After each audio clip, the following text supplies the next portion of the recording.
Hello and welcome to the Retro Pro Wrestling Show. My name is CJ, and in today's episode, we're going back to October 2004 for WWE's No Mercy pay-per-view. This was a SmackDown exclusive pay-per-view emanating live from the Continental Airlines Arena in New Jersey on October 3rd, 2004. Now, back in episode 1, I covered the No Way Out pay-per-view, which took place in the February of that same year. The reason why I've skipped ahead a few episodes is pretty simple. I'd already covered all the pay-per-views between No Way Out and No Mercy on the RetroProWrestling.com blog, and I've just finished writing about No Mercy, so I figured now's the perfect time to talk about it while it's still fresh in my memory. Even still, I'm aware that I've skipped like 7, nearly 8 months of WWE history here.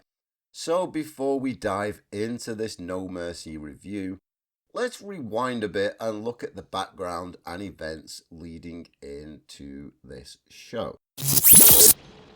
So, back at No Way Out, Eddie Guerrero had defeated Brock Lesnar for the WWE Championship in an absolutely fantastic match.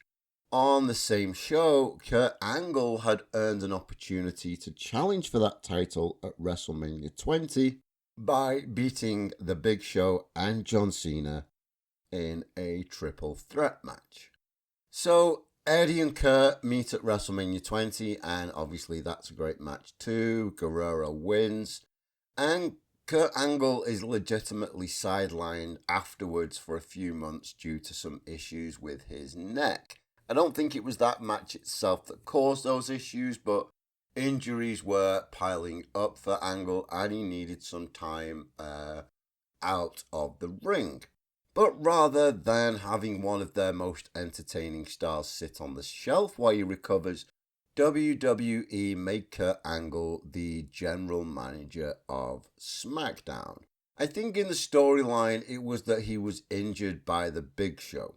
Whatever it was, Angle spent a while as GM going around, barking orders, and getting all up in everyone's business while sitting in a wheelchair adorned with the French flag. Yeah, I know there'll be some people who take a look at that picture of Angle's wheelchair and they'll say, hey, that's red, white, and blue. That's clearly supposed to be America colours. Well, yeah, I get that.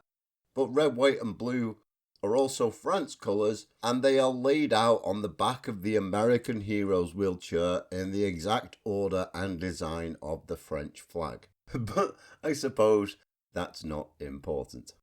What is important is that being the on-screen boss for a while was a good way to keep Kurt active in storylines with Big Show, John Cena, and Eddie Guerrero pretty much all at the same time. After his Mania win, the story goes that Eddie Guerrero began to feel like the extra pressure and responsibility of being WWE Champion just wasn't a good fit for him at that time in his life, and that's, seems to be the generally widely accepted story within wrestling. So he starts feuding with Bradshaw, who just a few months ago was largely doing nothing, but is now JBL, a kind of, a modern Texan $1 million man who thought he was way better at wrestling than he actually was. And Eddie faces JBL at Judgment Day in an absolutely bloody battle. And I don't mean that in the British sense of like, oh, what a bloody battle that was. I mean bloodshed. I mean so much blood that this match is kind of famous for it. And I think enough time has passed that some people may remember the blood. They remember that JBL beat Eddie for the title and made me think that, those two things happened in the same match, but that wasn't the case. Eddie won the big bloody battle. Then they had a rematch at the Great American Bash, and this was a Texas bull rope match, which was essentially a strap match, a four corners match, whatever you want to call it. At the end of that match, Kurt Angle comes out. He costs Eddie Guerrero the victory. And now John Bradshaw Layfield is our new WWE champion. And dark days are ahead, ladies and gentlemen. So Kurt and Eddie are still at odds because Kurt cost Eddie the title. And tonight Guerrero will face Angle's kind of underling, lackey, Luther Reigns, the guy who was pushing Kurt Angle around in that French wheelchair for months at a time. Meanwhile, Kurt still has beef with the Big Show, and those two will face off tonight. And he also played a role in the rivalry between John Cena and Booker T for the US title. And those two will meet as well tonight in the final of a best of 7 series. Finally, reigning champion JBL has found himself battling none other than The Undertaker in a feud that sort of, in a way, paid homage to the old Ministry of Darkness by using the Taker symbol, crucifix stunt, and they even brought Gangrel and Viscera back for an appearance. And tonight, Undertaker and Bradshaw would fight for the WWE Championship in a last ride match. If you are not familiar with a last ride match, this is your good old-fashioned stuff the other guy in a hearse and have it drive off match. So, without further ado then, shall we get into this thing? There will be no mercy. Tonight's opening video was underwhelming by WWE standards. In place of the dramatic flair that we usually got, not to be confused with a dramatic Ric Flair, woo, we got a very simple video that focused on tonight's 3 featured contests, which are the ones I've just told you about: Angle Show, Cena, Booker, JBL, Taker. Each set of opponents was highlighted in turn. We got footage of their rivalries and all the clips that built up to tonight, overlaid by sound bites that all pretty much conveyed an identical message. They would show each other no mercy when they locked up in the ring. And it wasn't the usual, WWE make opening vignettes for their shows that look like movie trailers, and this was kind of basic, but it was still pretty good.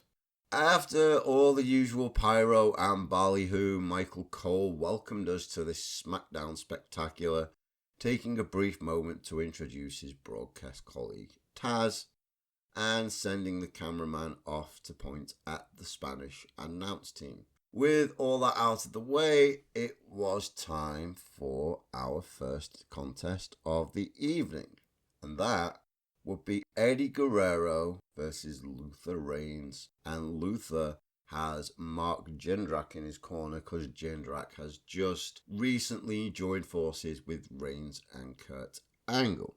And I think if there's ever been a more frustrating opening match in the history of pro wrestling than this one, I'm yet to see it.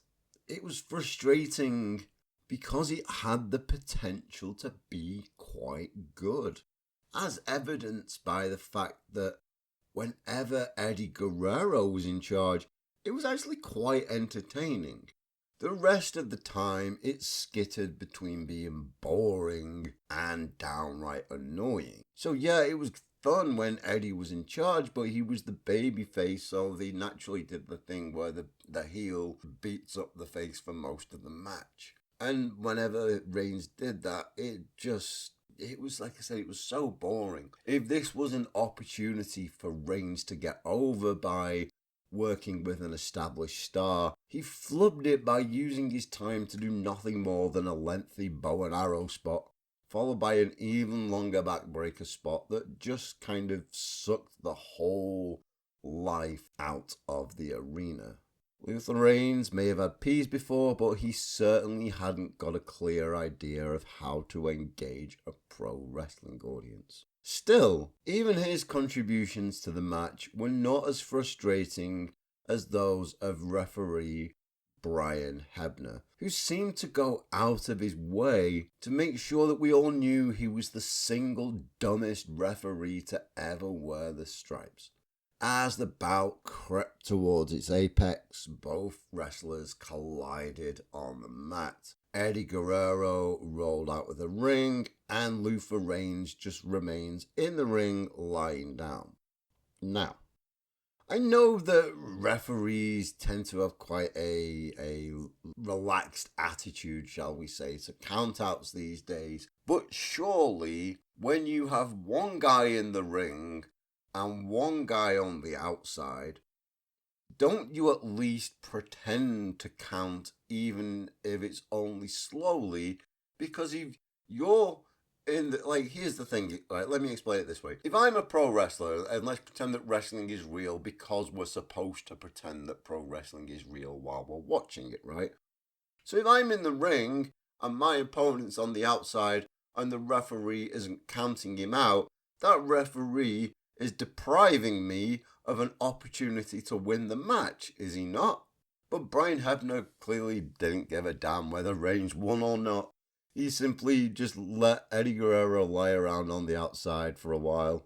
All the while, Reigns could have won this match by count out like 3 times over in the time it took Hebner to even begin thinking about starting a count. And all that time gave Guerrero ample opportunity to pickpocket a baton from an indie worker disguised as a security guard.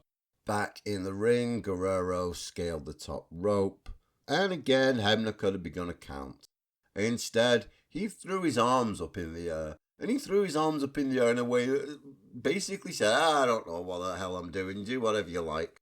And he let Guerrero work the crowds before before attempting to land a frog splash, which ultimately failed to connect.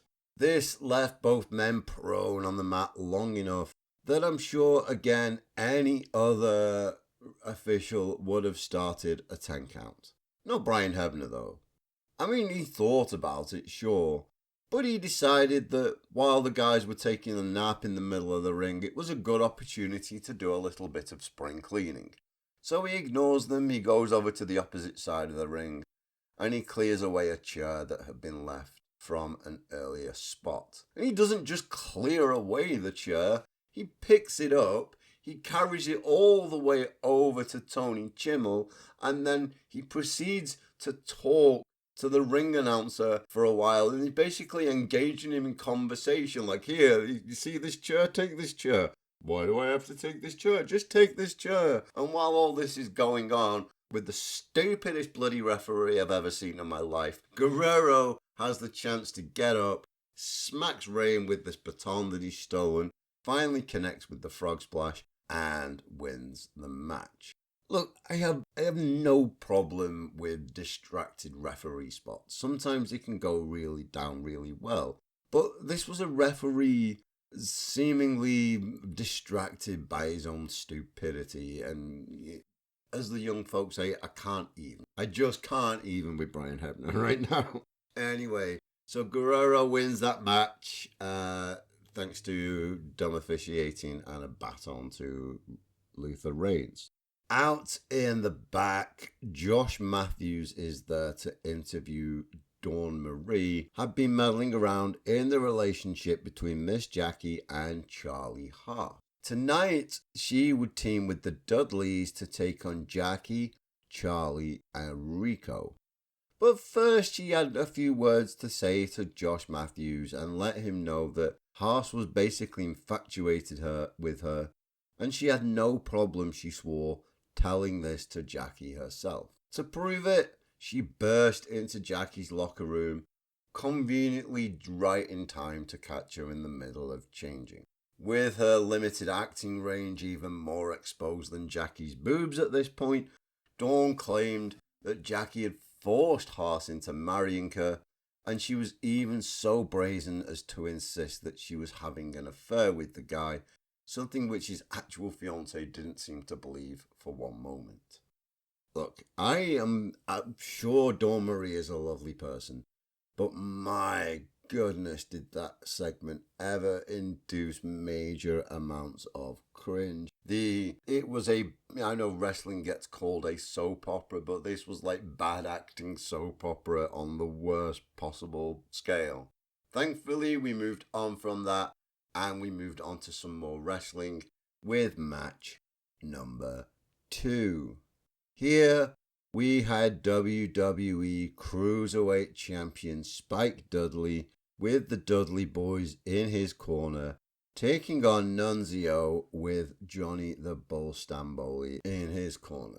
At the peak of its importance, the Cruiserweight Championship, back in WCW days at least, it was largely contested in matches that had a unique style to anything else on the card. It kind of gave it a kayfabe purpose to a division by building it around high-flying wizardry and technical prowess. A division that may not have been getting the main event storylines, but which served as a special attraction in its own right. Yet somewhere between Ed Ferrara and that whole Medusa Evan Courageous debacle where they were exchanging the title, the Cruiserweight division and the championship itself had lost a lot of their luster. They had lost a lot of things that had made it special. And it was only really in the last couple of months of WCW's history when you had guys like Chavo Guerrero and Shane Helms battling for the title that it was starting to rebuild its credibility. And then, of course, WCW got bought out. And Vince McMahon basically took the Cruiserweight division, took this special attraction that, enhanced every show that it was on, and he destroyed it and rebuilt it in his own image until a Cruiserweight match basically meant this is the same as every other WWE match, except the guys are a wee bit smaller. And I don't mean to insinuate for one moment that this was by any means a bad match. Nunzio and Spike Dudley were more than capable of delivering a solid display of sports entertainment style pro wrestling. And that's exactly what they did. It was a very good effort. So my beef is not with either of them. Rather, it is with McMahon and the WWE Brain Trust, who either didn't understand or perhaps more likely didn't care what made a Cruiserweight division special in the first place. Of course, the two competitors excelled here despite the booking restraints and gave us a match that was perfectly in keeping with its position on the card. In the end, those dastardly Dudley boys got involved, interfering on behalf of Big Bad Spike and helping him pick up the win. Ladies and gentlemen, your winner and still WWE Cruiserweight Champion, Spike Dudley. Sticking with all things cruiserweight, we moved on to the build-up for our next match, which came in the form of a video package highlighting the recent drama between now former tag team partners Billy Kidman and Paul London. The story here was simple but utterly compelling. At least it was to me. Proof that WWE Creative really could deliver the goods when they tried. To sum up, Kidman and London had been on a roll as a tag team. They'd even captured the tag team titles. And then it all started to go wrong when, during a match on SmackDown, Kidman hit the shooting star press in such a way that it injured one of his opponents, Chavo Guerrero, and put him out of action. People were not happy with Kidman. You were dangerous, you were reckless, you hurt an opponent, you put Chavo on the shelf. And of course, all this criticism means that Kidman begins to experience a crisis of confidence, especially when it comes time to getting up to the top rope and actually doing his favourite move. The more fans and the more London himself clamoured to see Kidman fly, the more he remained grounded. They would get to points where they'd be so close to winning a match, and Kidman would go up to the top, and all it would take would be for one shooting star press to end the whole thing, and he couldn't do it. And London was frustrated, and the fans were disappointed. And eventually, Billy Kidman's like, I've had enough of this. He turns on his partner and starts lambasting London for goading him into doing such a dangerous move. Trust me, just watch the video package because I thought it was really well done. It was a simple and effective bit of storytelling. In the build up to all this, we also have SmackDown General Manager come out and tell Kidman that if he abandons this match, then he is fired. So he comes out, Paul London comes out, and almost immediately I have to eat every word that I just spoke about Vince and the Cruiserweights. Vince McMahon may have ruined a lot of things, but this match was the perfect example of what's possible when you combine sports entertainment style storytelling with just some bloody good wrestling. This was a stellar back and forth battle. The former tag team champions taking out their aggressions and frustrations on one another in a tight, solid encounter that delivered from bell to bell. And as the match builds and reaches its climax, one question looms large. Would he or wouldn't he? Would Kidman finally use the shooting star again, putting whatever doubts he had aside for the sake of finishing off his nemesis once and for all? Ultimately, the answer was yes. Yes, he would. After teasing the move once or twice, the former Cruiserweight champion scaled the ropes, shrugged his shoulders as if to say F this, and leapt from the buckles, crashing down with a shooting star and driving his knees into London's supposedly injured ribs. 1, 2, 3. Ladies and gentlemen, your winner, Billy Kidman. The bell rings, but evil Kidman was not done there. As London was placed on a stretcher by medical professionals, Kidman blasted the crowd. He's like, you made me do it, you made me get up there, and you made me do this. And then he does it again. He scales the ropes and he hits another shooting star press on his battered and bloody opponent, cementing the idea that Billy Kidman is now a really bad guy. Speaking of bad guys, we move on to a little trip back to build up to the JBL Undertaker title match. And this trip takes us back down memory lane to WrestleMania 13 for the time when the Undertaker beat the late great Psycho Sid for the WWF title. Tonight, he was going to try and do the same thing against John Bradshaw Layfield. But before we got to any of that, we had to have Josh Matthews standing by for an interview with the reigning champion.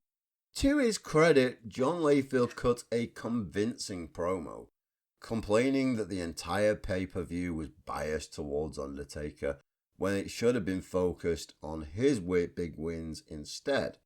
So rather than showing Taker beating Hulk Hogan for one title and Psycho Sid for another, it should have been focused, according to JBL, on JBL's big wins, of which he had like one in his entire career, and that was over Eddie Guerrero.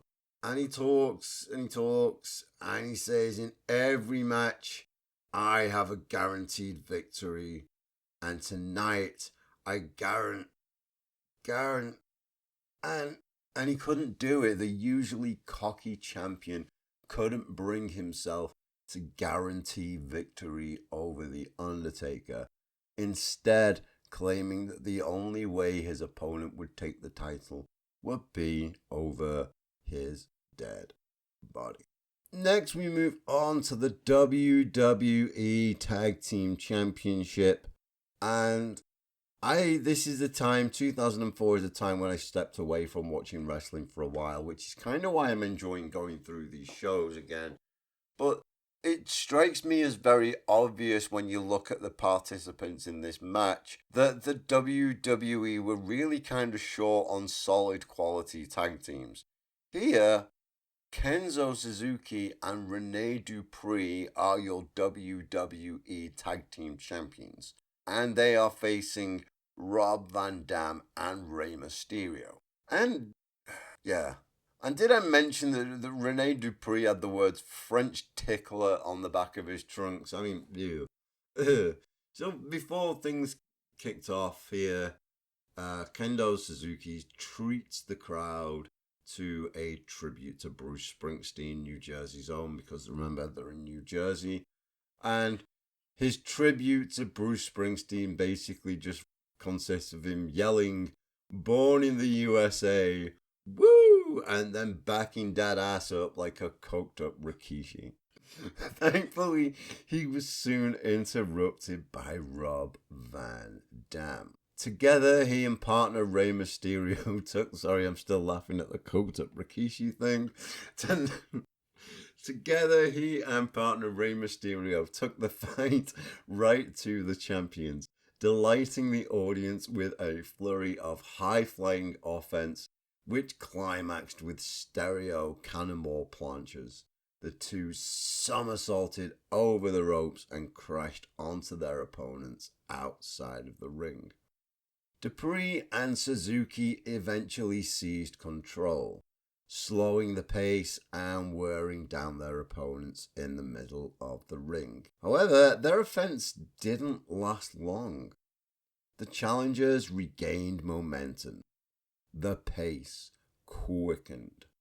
Rolling thunders and 619s were thrown around with speed and authority. The crowds roared. Van Dam and Mysterio clearly had this in the bag. Except they didn't. As Ray went to wrap things up with a West Coast pop, Dupree yanked him down from the ropes.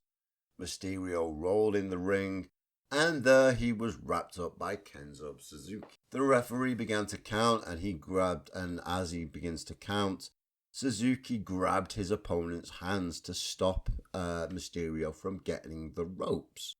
I don't know if I've ever actually seen that tactic before or since, but I certainly appreciate it as one of those subtle yet effective little details that makes pro wrestling feel that little bit more believable. Mysterio and Suzuki are right by the ropes. Suzuki's got him wrapped up, in a position where Mysterio could theoretically reach out and break the count by grabbing the bottom rope. Suzuki grabs his hand, pulls him in, and then he also, grabs the ropes himself in the final second without the referee noticing, obviously, to sink in that pin and win the titles retain. Anyway, not only did Kenzo stop Ray grabbing the ropes, he also grabbed them himself to really sink in that pin in the final seconds of the count. And 3 seconds later, Kenzo Suzuki and Rene Dupree are still your tag team champions. How is that even a thing? They've beaten Rob Van Dam, they've beaten Mysterio, and they take their titles to the back as we get a recap of the rivalry between The Big Show and Kurt Angle. So to sum this up, Big Show broke Kurt Angle's leg all the way back right after WrestleMania by chokeslamming him off a balcony. Big Show then disappeared for a while, and he had recently returned on SmackDown, making an immediate impact by chokeslamming the bejeebus out of half the roster. Teddy Long was so impressed by the Big Show's return that he let him choose his opponent for No Mercy, Angle or Eddie Guerrero. So he chooses Kurt Angle. Angle shoots the Big Show with a tranquilizer dart, and I am not making that up, and then he shaves his head bald. And like I mentioned earlier, Mark Jindrak has now joined Angle's camp along with Luther Reigns. But if either of them got involved in this match, they would be fired. Kurt Angle may be one of the greatest pro wrestlers of all time, but this match at No Mercy 2004 against The Big Show will not go down as one of his career highlights.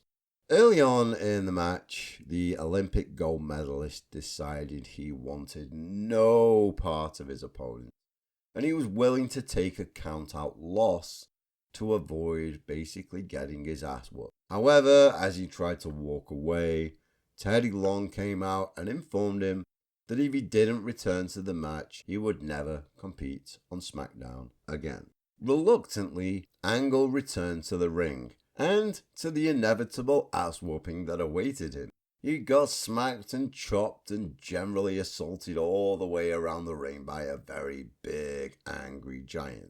Beaten and battle-weary, Angle still somehow managed to turn the tables, reversing what looked to be a match-ending chokeslam into an ankle lock that he then held on to for the next several years. Seriously, this just went on for such a long time. Just Kurt repeatedly going back to Big Show's ankle in an attempt to keep him off his feet. I mean, again, if we're pretending that pro wrestling is real, then it's a smart move. You've got a giant, take him off his feet and keep him there. But the crowd fell into a hush. They weren't into it. It was a hush that was broken only by the smallest smattering of "Let's Go Big Show" chants that Michael Cole tried to convince us were filling the arena.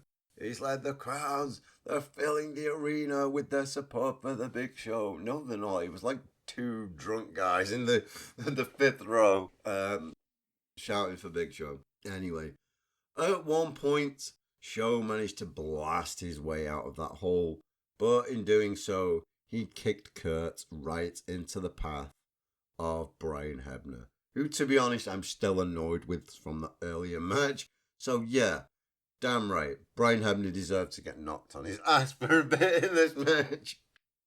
Hebner and his bleach blonde hair start taking a nap. They're out. Angle carries on. He further damages Big Show's leg with a steel chair. Then he goes right back to that boring ground-based offense.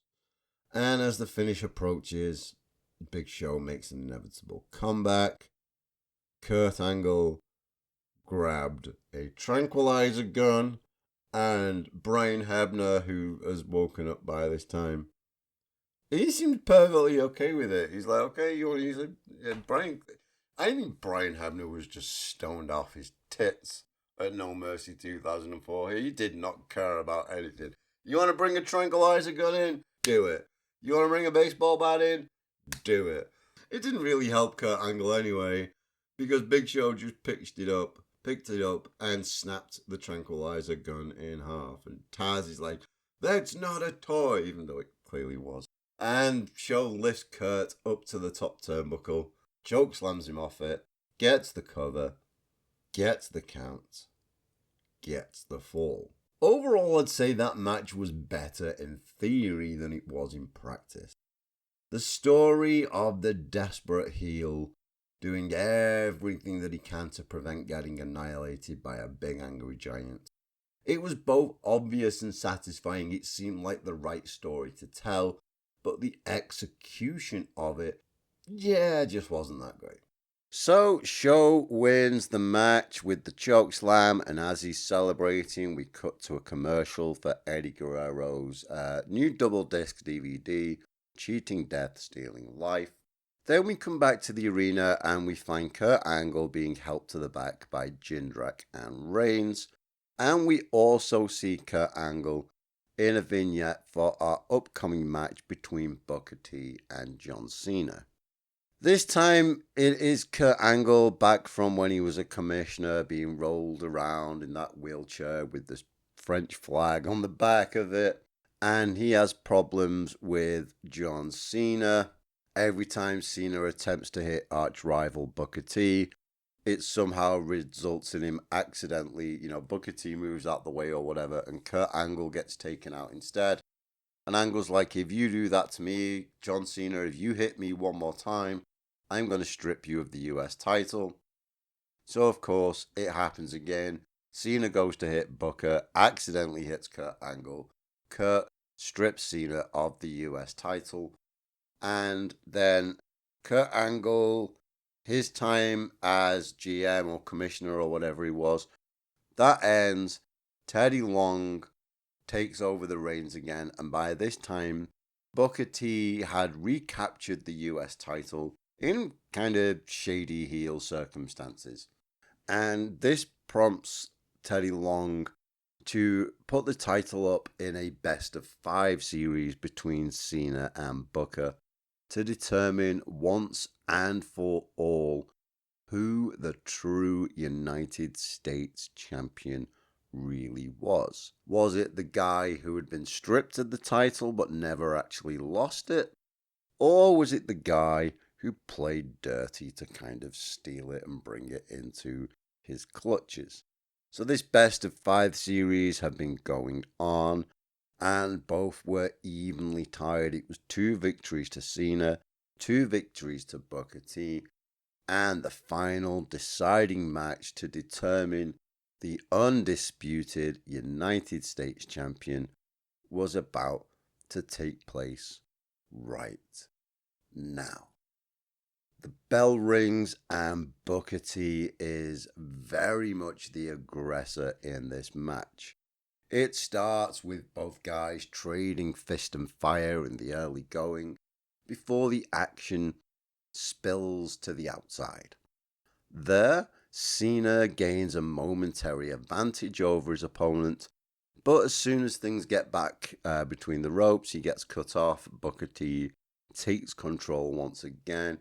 He starts beating down on his opponent until eventually he misses a scissor kick and he lands ghoulies first on the top rope. The momentum shifted. Cena took control, and as would become an unfortunate hallmark of his entire career, began calling spots loud enough that even the people in their cheap seats could probably hear him. Both the clothesline spots and Cena's follow-up bulldog were both certainly loud enough for me to hear them on TV as I'm watching the show. However, it didn't make any difference. By the time Cena got ready to drop his 5-knuckle shuffle, the fans were fully behind him, so all you could really hear by that point was the roar of the crowd anyway.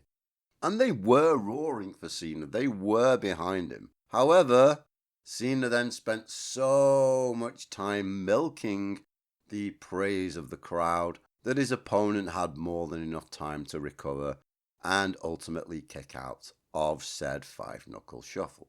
Frustrated, Booker rolls to the outside to grab a steel chair, but thought better of using it when he was told off by referee Charles Robinson. After all, since this match was to determine the undisputed champion, the rules apparently stated that a title could change hands under disqualification. So that kind of takes, shady heel tactics out of the equation for Booker T. With nothing left to resort to, T returns to the ring, he eats an FU, and he loses what had been a pretty solid match. Ladies and gentlemen, your winner and new United States champion, Mr. John Cena. The Doctor of Thugonomics celebrates his second US title victory by borrowing a sign from the audience which read New Champ in New Jersey. Then he pulls a Sharpie from his boot, like he'd wrestled this whole match with a Sharpie in his boot, signed the jersey that he wore to the ring, and then threw it into the crowd. After a quick look back at Over the Edge 1999, where The Undertaker won his third WWF Championship over Stone Cold Steve Austin, it was on to our next match. And all I can say about this is, ugh. This was a 6-person tag team match. It is the match we talked about earlier between Dawn Marie and the Dudley Boys versus Miss Jackie, Rico, and Charlie Haas. And, dear listeners, it was several shades of horrible. So we have Dawn Marie still trying to drive a wedge between Charlie Haas and Miss Jackie by claiming that she's having this affair with Jackie. So far, so typical WWE soap opera. And you can probably look past that if it results in a decent match. But there was nothing decent about this at all. For the most part, it was just the Dudley Boys beating down on Haas and Rico in really unspectacular fashion, interspersed every now and again with some good old fashioned cat fighting that turned Michael Cole into Jerry Lawler. Remember when any time a woman would appear on screen, Jerry Lawler would basically lose his mind and become a horny teenager? That's what happened to Michael Cole. Anytime Jackie and Dawn Marie interacted, Cole just really wanted them to rip each other's clothes off. Instead, he had to call a spot where Bubba had Jackie by the hair and demanded a kiss from her. The former tag team champion, Bubba, closes his eyes and, he's waiting for this peck on the cheek, but somehow Jackie manages to sneak a tag to Rico, and naturally, it's Rico that comes in, puts himself in front of Bubba Dudley, and surprises him with a tiny peck on the lips. Bubba, of course, was mortified and disgusted because he had just been kissed by a man, and that was the absolute worst possible thing that could happen to Bubba Ray Dudley. He rolls out of the ring to retch and dry heave and wash his mouth out with water. Such was the absolute terrible ordeal of being ever so lightly kissed by another man. The Dudleys got their revenge on Rico by beating him down, but then it came time to do the spot where Bubba pries his opponent's legs apart and Devon climbs to the top and they do the weather up and dive and, and do that spot. But Devon Dudley in this particular instance could not do it. Despite jumping off the ropes and ramming his head between men's legs on a nightly basis for absolutely years, Devon was absolutely not going to put his head anywhere near Rico's crotch unless he, caught the gay or something. And, I repeat, ugh. Anyway, the match continued with everyone but Rico and Devon spilling to the outside.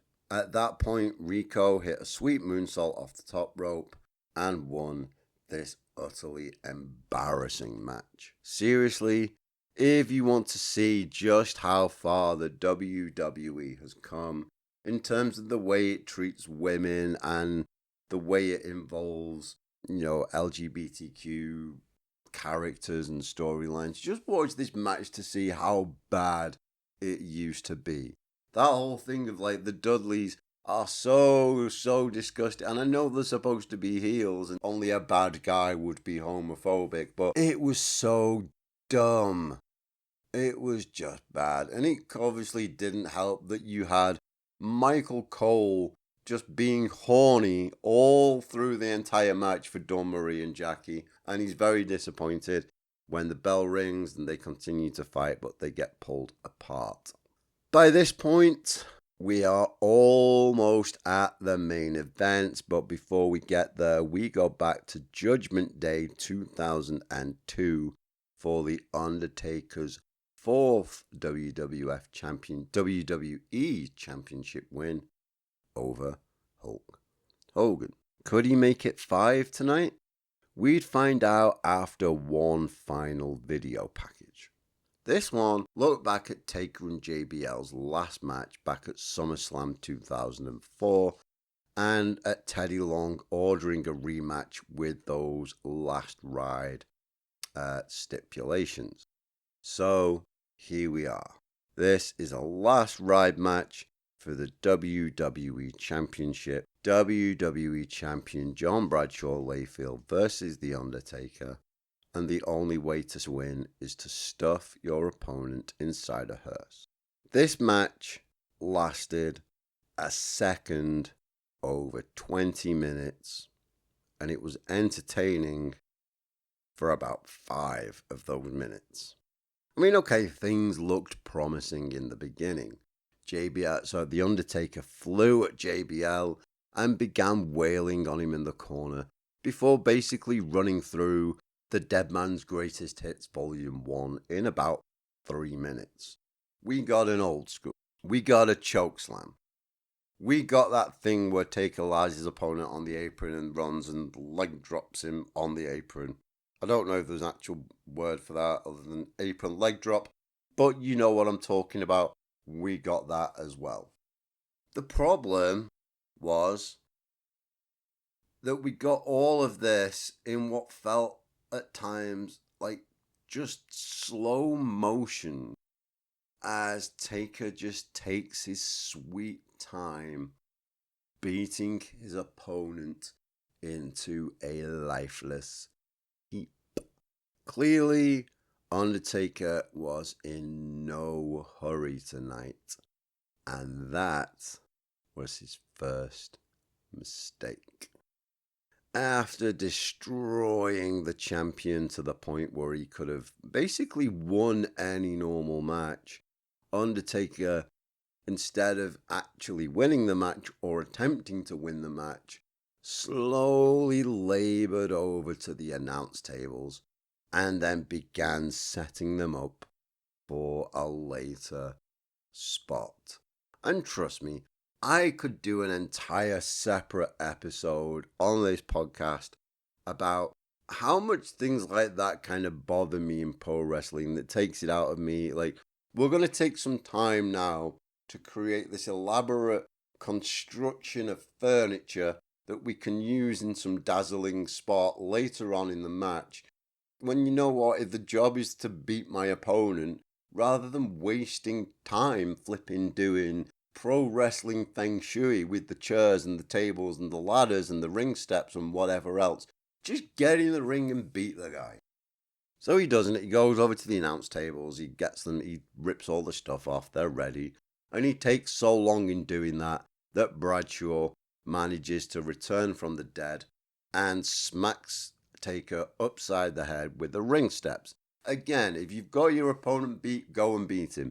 I know that I'm talking about as if wrestling's real, but remember, when we're watching it, we're supposed to pretend that it's real.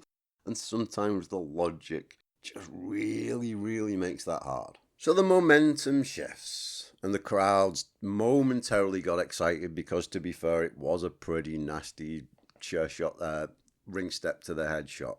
But then after the ring steps to the head shot, it goes straight back to a long stretch of boredom, during which Undertaker breaks out his new submission move, and Cole and Taz have never seen this before, and they're confused, and And it was this match was so mind-numbingly boring that I zoned out watching it.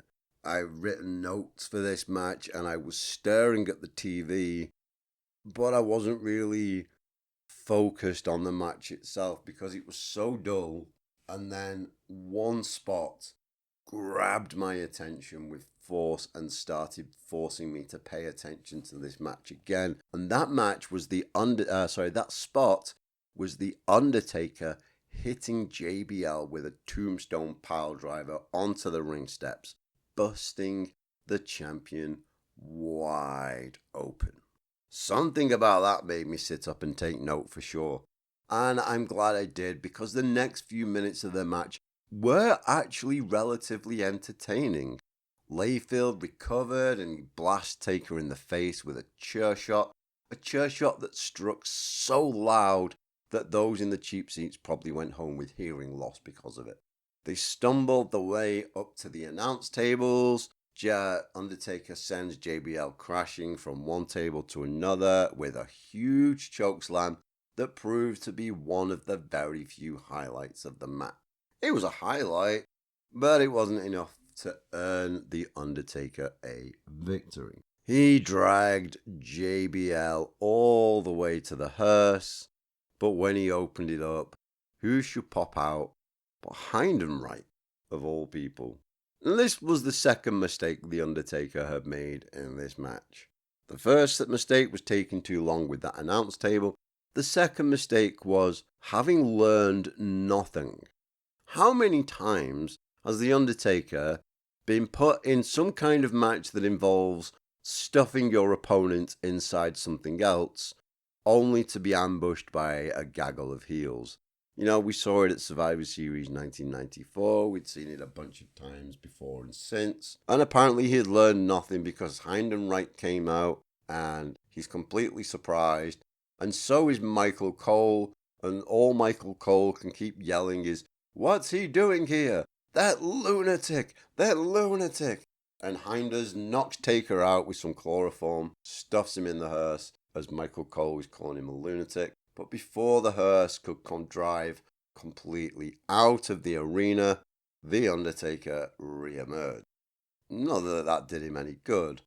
Seconds later, JBL took his foe's head off with a clothesline from hell. Then he and Heidenreich teamed up to put Taker back in the hearse. Said hearse drove out of the arena, the bell rang, and that was that. The first 2/3 of this match were among the most boring wrestling I have ever seen in my life. And the ending was kind of silly too, but there were 2 or 3 minutes there at the start of the third act when it was actually pretty gripping for a little bit of time. After the bell, JBL grabs a microphone and he's there, his face dripping in his own blood. He's got his title and he boasts about putting away The Undertaker, even going so far as to declare himself immortal. However, sort of halfway through his promo, JBL's cut off by the cameras going to the back, where Paul Heyman is revealed as the driver of the hearse. He gets out of the hearse and he's yelling, he's like, "Come on, come on!" And he's waving at Heidenreich, who's standing by with this big old truck just ready to go. Heidenreich psychs himself up. He gets in this truck and he drives right into this hearse, which immediately exploded on impact like something out of a cartoon. It was like bang, pop, pop, pop, firework, firework, pyro. It looked ridiculous. Heidenreich and Heyman then flee into the night, leaving WWE No Mercy 2004 to fade to black over the shot of that car wreck. And that's it, ladies and gentlemen. We have completed WWE No Mercy 2004, which from top to bottom was very much a disappointing show. The few minutes of good stuff that was spattered here and there in that main event, they were not enough to counterbalance the endless minutes of boredom. That whole tasteless thing with the Dudley Boys, which just left a bad taste in my mouth, and, other matches. But we did get a cracking little bout out of Paul London and Billy Kidman, and the Booker Cena match was pretty decent too. But there was certainly more guff than good stuff in this show. And it's not really one that I would recommend checking out unless you're an absolute completist. Ladies and gentlemen, thank you so much for listening. I do hope you are enjoying the Retro Pro Wrestling Show wherever you get your podcast, whether that's on Substack, on YouTube, or on Spotify. If you've enjoyed this show, please do subscribe for more, and you can check me out at Retro Pro Wrestling on all the socials. I'm on Facebook, Instagram, Threads, and YouTube. Coming up in episode 5 of the Retro Pro Wrestling Show, we'll be going back to 1993 for our first WCW event, which will be WCW Slamboree 93, featuring the first ever WCW Hall of Fame induction ceremony. That's coming up in episode 5. This is episode 4 over. Thanks for listening. See you next time. Goodbye.